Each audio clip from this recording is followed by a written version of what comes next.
It's really not been a good time for Activision Blizzard. They've been hit by lawsuit after lawsuit, allegation after allegation, and all they want to do is stick their head in the sands and hide until it all blows over.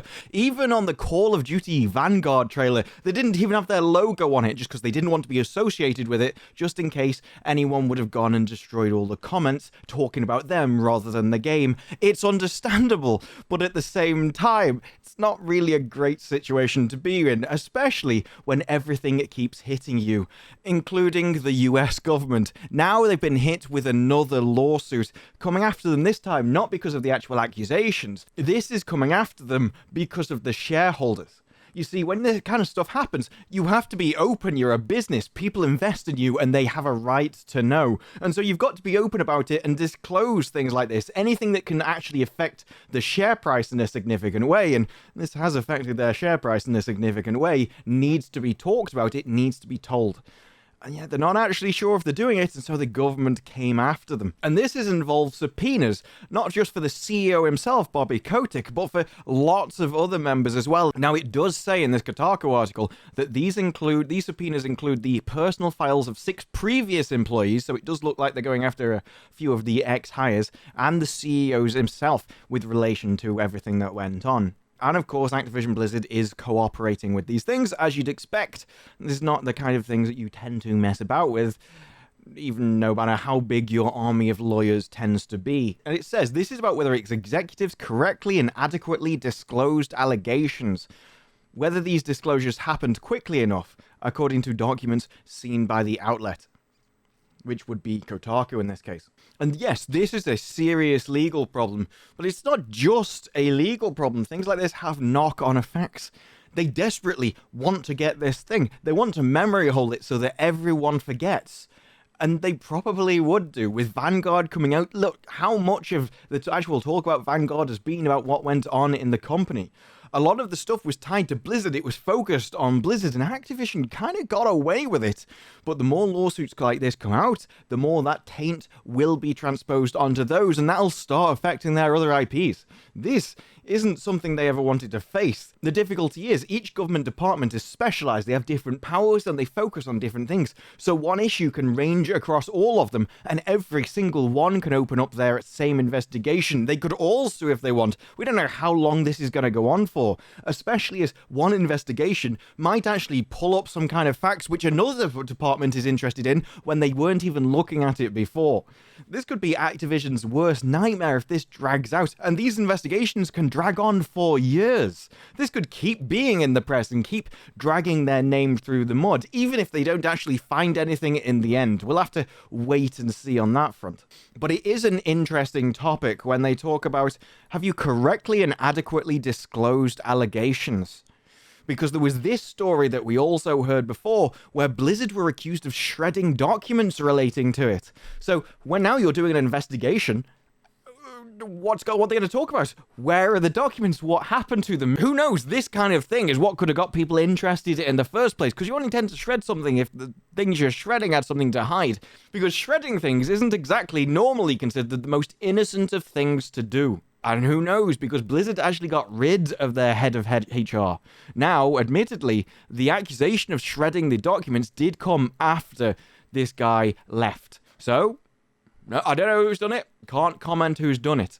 But when you've been accused of things like this, whether true or not, is it any surprising that people start asking for investigations on what on earth is going on?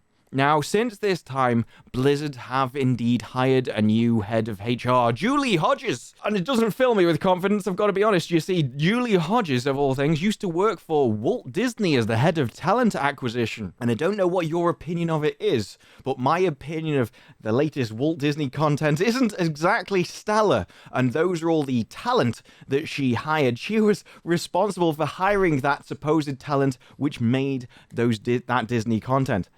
And so, do I really want her hiring the next generation of staff to make my games? No.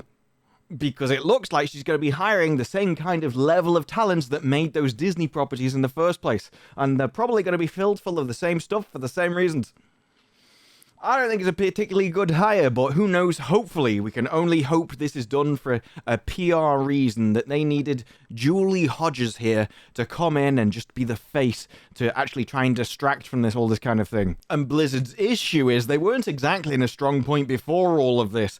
In 4 years, since 2017, they lost almost 50% of their entire customers. They've been on the back foot. They were on the back foot before this, desperately struggling to get a game that catches on. You see, this is a company that releases a game, then barely releases any content for it. It's not surprising that they lose all of their players to begin with, but the more this kind of stuff actually starts to affect their company, the more changes they make, the more people they hire who just aren't of the right quality, but they start hitting the right checkboxes. This isn't exactly going to help them on the content front. When they needed talented people to actually make content faster. Really didn't want to be worrying about hiring different people. They just needed to hire more people to get content out of the door faster. They needed their current staff to be more efficient. And when you hire new staff, it's always going to slow you down. So they were on the back foot and just keep getting pounded and pounded by lawsuits. I can't see this is good for the company. It certainly can't be good for the IPs or any kind of time schedule. It's already been announced that at first Overwatch was supposed to be a long way off in the distance, but now we're expecting it in summer. Why? Because they were told, stop adding new features, stop adding new stuff, just lock down the feature set, get it done, and get it out of the door. This is the kind of attitude you're going to be seeing from Activision Blizzard now, and I can't say that that's good for the games. I think somebody did need to take a firm hand to the kind of staff culture that they had there, especially when it comes to actually finishing your work. There was something going on that they just weren't producing things at a speed that you really should be expecting nowadays. And for whatever reason that was, that's what harmed their games. And so while I think it's good that they're beginning to get games out, they certainly need to when your customer base is being hit like this. I'm not sure that that's going to be enough to save them. Especially if they keep getting hit by more and more severe distractions like this. It doesn't matter if it becomes a legal issue, your staff will get involved and the morale of the staff will keep getting hit and hit and hit, and no one is able to put it behind them, even if everyone that was responsible is actually handled properly, and they should be. Everyone that's actually still there is still going to be left with the impact of what happened, and what happened with their company, and the reputational hit that they've had with their customer base. It's not going to be good for staff morale, and it can't be good for the quality of the content. So it's going to be interesting to see what happens to Blizzard from here and how they handle things in the future, especially if even more investigations and lawsuits come from various different departments. But for now, that's it from me. If you like the video, press like and subscribe more videos in the future, and let me know what you think of Activision Blizzard and the happenings down below. But for now, that's it from me. I'll see you in the next one. Bye-bye.